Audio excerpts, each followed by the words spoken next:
Hello students, welcome back to the channel of Dr. Gaurav Verma. In this video lecture, students, we will learn gamma distribution and its properties. One thing I want to tell you that जो gamma distribution होती है वो continuous distribution होती है। तो सबसे पहले हमें इसका याद करना है पीडीएफ क्या होता है इसका। A random variable x is said to be follow gamma distribution with parameter lambda greater than 0। तो इसका जो पीडीएफ होता है e की माइनस एक्स की power lambda minus one upon gamma lambda. तो यहाँ लैम्डा जीरो से बड़ा है और एक्स की वेरिएशन जीरो से इनफिनिटी है। तो ये गामा डिस्ट्रीब्यूशन का एफएक्स है, पीडीएफ है। ठीक है जी। अगर कोई डिस्ट्रीब्यूशन इसको फॉलो करती है तो उसको लिखते हैं x is known as a gamma variate with parameter lambda and it is written as gamma function with the variate lambda। ठीक है जी। हमें पता है डेफिनेशन होती है गामा फंक्शन की, gamma n is equal to zero की पावर इंफिनिटी ई की माइनस एक्स एक्स की n minus one d x. तो यहाँ पे आपका लैम्डा यूज किया गया है एन की जगह।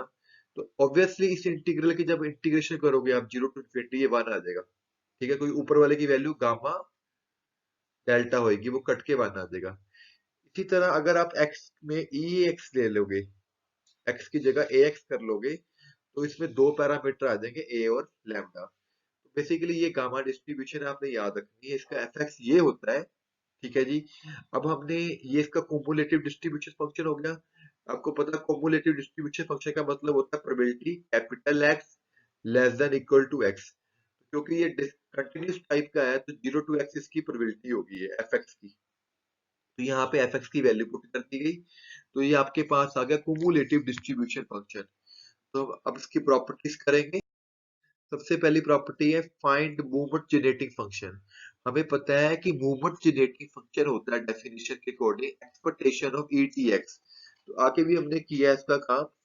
तो ईटीएक्स इंटू फंक्शन, फंक्शन की वैल्यू क्या है आपके पास ई की माइनस एक्स एक्स की lambda minus one upon gamma function lambda. तो ये तो बाहर चला गया, ये कांस्टेंट चीज है। इन दोनों की पावर क्लब कर दीजिए, इकट्ठी कर दीजिए। आफ्टर दैट इस इंटीग्रल को आपने सॉल्व करना है, इसको इस आपने सॉल्व करना है। तो क्या करोगे आप, इतनी सी चीज को जो है वाई पुट कर लेंगे यहाँ पे। यहाँ से dx की वैल्यू आ गई आपके पास। सारी वैल्यूज ऊपर क्वेश्चन में पुट कर दी जाएगी। यहाँ पे इसकी जगह y आ गया और x की वैल्यू आपने पुट कर दी। ठीक है जी, y upon one minus T. तो वैल्यूज पुट करने के बाद आपका इतना बच जाएगा। तो ये पावर इसमें ऐड हो जाएगी, वो बाहर चला गया।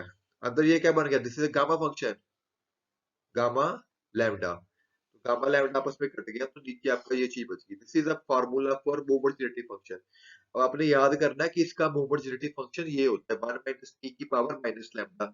अगर आपको क्वेश्चन आता है पेपर में find mean and variance of gamma distribution, तो आपके पास मूवमेंट जनरेटिव फंक्शन पता है। तो अगर आप इसका डेरिवेटिव करोगे एक बार टी के साथ और टी को जीरो पुट कर दोगे, तो वो क्या आ जाएगा, mu one dash. What is will be mu one dash, derivative of M at t is equal to zero. इसी तरह न्यू टू डैश निकालोगे डबल डेरिवेटिव करके, तो वहां से मीन वेरिएंस निकालना आपको आता है, पीछे सिखाया गया है वीडियोस में। अब हमने निकालना कुमुलेट। कुमुलेट का मतलब होता है जो मूवमेंट जनरेटिव फंक्शन है ना उसके आगे लॉग लगा दीजिए। अगर आप मूवमेंट जनरेटिव फंक्शन का लॉग ले लेते हो तो वो बन जाता है कुमुलेट फंक्शन। तो log of movement generating function power उसकी आगे आ गई। अब लॉग की एक्सपेंशन खोलनी आती है तो ये आपने खोल के लिख लिया। इसमें अगर आप t की power r over r factorial की जो कोफिशिएंट्स इकट्ठे करोगे, वहां से आपकी मूवमेंट्स निकलनी शुरू हो जाएगी। तो k1 क्या होता है, coefficient to t over one. तो वो आपका मीन होता है इसके अकॉर्डिंग। ठीक है, coefficient of T square over two factorial जो होता है वो न्यू टू होता है। तो दोनों के साथ लैम्डा मल्टीप्लाई है, इसका मतलब मीन भी लैम्डा आया, वेरिएंस भी लैम्डा आया। तो गामा डिस्ट्रीब्यूशन एक ऐसी डिस्ट्रीब्यूशन है जिसका मीन भी और जो वेरिएंस है, मीन और वेरिएंस इसका बराबर होता है। मीन और वेरिएंस बराबर होता है और वो इज इक्वल टू क्या है, लैम्डा है। तो ये आपने याद रखना है। इसी तरह न्यू थ्री निकाल लो, न्यू फोर निकाल लो। तो उसके बाद आप बीटा वन बीटा टू निकाल सकते हो। बीटा वन बीटा टू क्या होते थे, coefficient of skewness and kurtosis. ठीक है जी। तो क्योंकि बीटा वन इसका पॉजिटिव है, अगर वो पॉजिटिव होता तो उसको लिखते हैं पॉजिटिवली स्क्यूड लेपोस्क्लेरोटिस। अगर वो नेगेटिव हो जाए तो उसको बोलते हैं नेगेटिव स्क्यूड। आगे हमारे पास है limiting form of a gamma distribution. Limiting form का मतलब होता है जब लैम्डा इंफिनिटी को अप्रोच करेगा तो गामा डिस्ट्रीब्यूशन कैसा बिहेवियर शो करेगी। तो आपको पता है कि गामा का जो मीन है, वो जो वेरिएंस है वो लैम्डा के इक्वल है। तो मैं क्या करता हूँ, स्टैंडर्ड वेरिएट लाता हूँ। स्टैंडर्ड वेरिएट क्या होता है, x minus mean over sigma, जैसे हमने नॉर्मल डिस्ट्रीब्यूशन में पढ़ा था। तो मीन भी आपका लैम्डा है, वेरिएंस भी आपका लैम्डा है, अंडर रूट हो गया। तो मैं अब इसका मूवमेंट जेनेरेटिव फंक्शन निकालने लगा हूँ बच्चों। तो वो हो गया ई की माइनस, क्योंकि ब्रेक हो गया ना, इस यहाँ से इसको ब्रेक कर लेंगे कॉन्स्टेंट टर्म, ई की माइनस न्यू टू सिग्मा बाहर चला गया, टी अपॉन सिग्मा का ये निकलेगा मेरे पास। ठीक है जी, ये वैसे का वैसे लिख लिया। मूवमेंट जेनेरेटिव फंक्शन भी पीछे निकाला था, 1 माइनस टी की पावर माइनस लैम्डा था।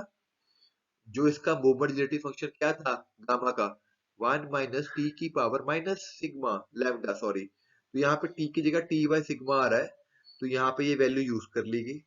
अब हमने इसको यहाँ पे न्यू की वैल्यू पुट कर दी, सिग्मा की वैल्यू पुट कर दी, ये वाली। ठीक है, सारा कुछ वो लैम्डा में चला गया। आप टेक लॉग और बोथ साइड। ठीक है जी, लॉग ले लिया गया। लॉग लेने से ये पावर आगे आ गई, लॉग ई वन होता है, ये पावर आगे आ गई, माइनस लैम्डा ऐसे बन गया। लॉग की एक्सपेंशन खोल लेगी, लॉग वन माइनस एक्स का फार्मूला होता है minus x x square by to x cube by three. Formula खोलने के बाद इसको लैम्डा से अंदर मल्टीप्लाई कर दिया, ये दो टर्में कट गई, तो ये टी स्क्वायर रह जाएगा ये वाला आपका। बाकी सारी टर्मों में लैम्डा की पावरें आएगी नेगेटिव, तो उसको उसने लिख लिया order of lambda minus one by two containing term one by two and higher powers. जब आप लैम्डा अप्रोचेस टू इन्फिनिटी लोगे तो बाकी सारी टर्में जीरो हो जाएगी, क्योंकि इसमें लैम्डा की नेगेटिव पावर्स आ रही है। तो ये टी स्क्वायर बाई टू आ रहा है। What is this, this is the value of log movement generative function. तो लॉग हटाओगे तो e की power T square by two आ जाएगा, which is basically movement generative function of normal distribution. तो अगर लैम्डा इंफिनिटी को अप्रोच करता है तो जो गामा डिस्ट्रीब्यूशन है उसका movement generative function normal distribution के बराबर आ जाता है। तो इसका मतलब it behave like a normal distribution when lambda approaches to infinity. ये बाय यूनिकनेस थ्योरम से शो करना होता है कि अगर किसी भी डिस्ट्रीब्यूशन का मूवमेंट जेनेरेटिव किसी से मैच कर दे तो वो उस तरह की डिस्ट्रीब्यूशन फॉलो करेगी। एडिटिव प्रॉपर्टी बड़ी इंपॉर्टेंट है। इसका ये मतलब होता है अगर दो वेरिएबल गामा वेरिएबल है तो दोनों का प्लस भी क्या आएगा, गामा वेरिएबल होगा। प्रॉपर्टी बड़ी पेपर में आ जाती है, ऐसी आती है स्टेटेड प्रूफ एडिटिव प्रॉपर्टी। तो sum of independent gamma variate is also gamma variate. मान लीजिए x1 x2 x के इंडिपेंडेंट गामा वेरिएट है, उनके पैरामीटर क्या है, lambda one lambda two lambda के। आपने शो करना जो उनका सब करके ये वेरिएट बनेगा, it is also gamma variate, और उसका पैरामीटर क्या होगा, वो भी आपस में ऐड हो जाएंगे। तो एक xi जो वेरिएबल है वो गामा वेरिएट है विद पैरामीटर लैम्डा आई। तो हमें पता है मूवमेंट जेनेरेटिव फंक्शन क्या, जो भी एडिटिव प्रॉपर्टी होती है ना बेटा, उसमें हम movement generative function technique use करते हैं। तो वन माइनस टी की power minus lambda I general लिख लिया। तो एम एक्स अब मुझे निकालना क्या है, इनके सब का मूवमेंट जेनेरेटिंग फंक्शन। तो movement generating function of sum of k variables, ये मल्टीप्लाई में ब्रेक हो जाएंगे क्योंकि वो इंडिपेंडेंट है। तो एक का आपको पता है कि मूवमेंट जेनेरेटिंग फंक्शन क्या होता है इसका, वन माइनस टी की पावर माइनस लैम्डा, ये होता है M G F of gamma का। तो अगर एक्स वन है तो वहां लैम्डा वन आ जाएगा, लैम्डा टू आ जाएगा, लैम्डा की तो पावरें ऐड होगी, तो दोबारा ये इसी शेप में आने लग गया। It is also of type gamma variate with parameter lambda one plus lambda two plus lambda के। स्टूडेंट्स तो ये बड़ा आसान है गामा वेरिएट, इसको लर्न कर लीजिए, इसकी प्रॉपर्टीज याद कर लीजिए, एक आधा क्वेश्चन इसमें से आ सकता है। Thank you very much.